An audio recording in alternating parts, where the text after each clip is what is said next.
حضرت بہت ہی اہم موضوع، اور اسلام نے عورت کو جو حقوق اور بہت ہی خوبصورت طریقے سے جو انہوں نے جس طریقے سے جامع انہوں نے گفتگو کی ہے، اور اس سے ہی بہت کچھ جو ہے وہ آغاز سے ہمیں پتہ لگ گیا کہ اسلام نے جو اہمیت دی ہے۔ لیکن میں چاہوں گا قرآن و حدیث کی روشنی میں ذرا فرمائیے گا کہ دین اسلام کی وجہ سے جو عورت کے مقام میں بلندی آئی۔ بسم اللہ الرحمن الرحیم۔ آج خواتین کے حوالے سے اس نشست میں گفتگو کی جا رہی ہے۔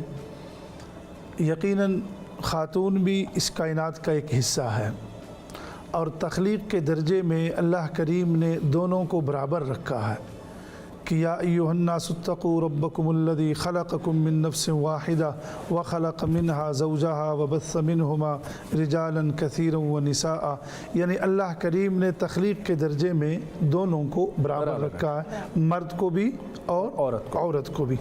پھر عورت کو اس حوالے سے بھی دیکھ لینا چاہیے، جس طرف محترمہ اشارہ دے رہی تھی کہ اسلام سے پہلے عورت کو کس نظر سے دیکھا جاتا تھا۔ دیکھیے، مکہ مکرمہ کے سارے لوگ نہیں، ورنہ پھر یہ بقیہ خواتین کیسے بچ گئی؟ یہ قبیلے بنو تمیم کے لوگ تھے، قبیلے بنو تمیم کہ جو بچیوں کو زندہ درگور کرتے تھے۔ اور پھر دیکھیے قرآن کریم نے اس پر آیات نازل فرمائی، وَإِذَا الْمَوْءُودَةُ سُئِلَتْ بِأَيِّ ذَنبٍ قُتِلَتْ، کہ کل قیامت کے دن ایسے لوگوں سے سوال کیا جائے گا کہ ان بچیوں کا قصور بتائیے کہ آپ نے ان کو زندہ کیوں درگور کیا۔ اسی طریق سے میرے محترم، عورت کو اگر عائلی حالات میں ہم لے لیں، ماں کی حیثیت سے لے لیں، جیسے محترمہ فرما رہی تھی، تو اس کا مقام بہت بلند اور بہت اعلیٰ رکھا گیا۔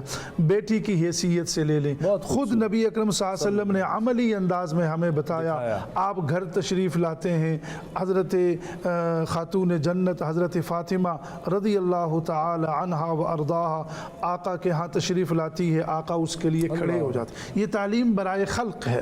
آپ سفر پر جاتے ہیں، آپ ان کے پاس تشریف لاتے ہیں، آپ سفر سے واپس آتے ہیں، آپ انہی کے پاس تشریف لاتے ہیں، مطلب ہمہ وقت۔ پھر اسی طریقے سے عورت کے وہ عفت کو، رازداری کا بھی خیال رکھا گیا۔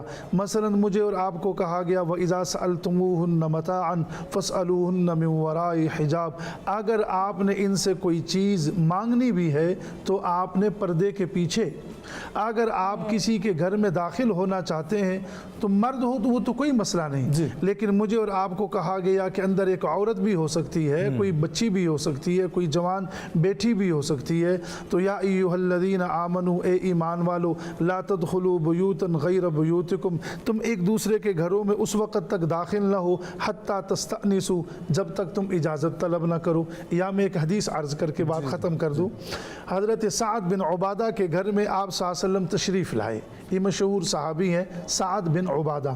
آپ صلی اللہ علیہ وسلم کا معمول یہ تھا کہ آقا جو ہے، ہم تو گھنٹی پہ ہاتھ ہی رکھ لیتے ہیں نا کہ اب یہ کیوں نہیں نیچے آ رہا، تو آپ یقین جانیں حضرت سعد کے ہاں جب آقا تشریف لائے تو آپ صلی اللہ علیہ وسلم نے ایک مرتبہ سلام ڈالا، پھر دوبارہ، پھر سے بارہ، پھر آقا واپس ہوئے۔ یہ جو صحابی ہے یہ دروازے تک آئے، اور دروازے پر آ کر اس صحابی رسول نے گھر والوں کو فرمایا کہ دروازہ نہ کھولنا۔ تو گھر والے بھی بڑے پریشان کہ باہر آقا ہے، امام الانبیاء ہیں، اور یہ ان کے غلام بھی ہیں، چاہنے والے بھی ہیں، صحابی بھی ہیں، اور دروازہ بھی نہیں کھول رہے۔ اتنے میں، یہ ابو داؤد کی روایت ہے، اتنے میں جب آپ صلی اللہ علیہ وسلم واپس ہونے لگے، یہ پیچھے سے گئے، بڑے پیار سے لپک گئے، عرض کرنے لگے آقا میرا جی چاہ رہا تھا کہ آپ کی زبان مبارکہ سے میرے گھر والوں کے لیے 3 مرتبہ سلامتی کے، رحمت کے، برکت کے الفاظ ادا ہو جائیں۔ مطلب عورت کو یہ حق، مجھے اور آپ کو یہ حق دیا۔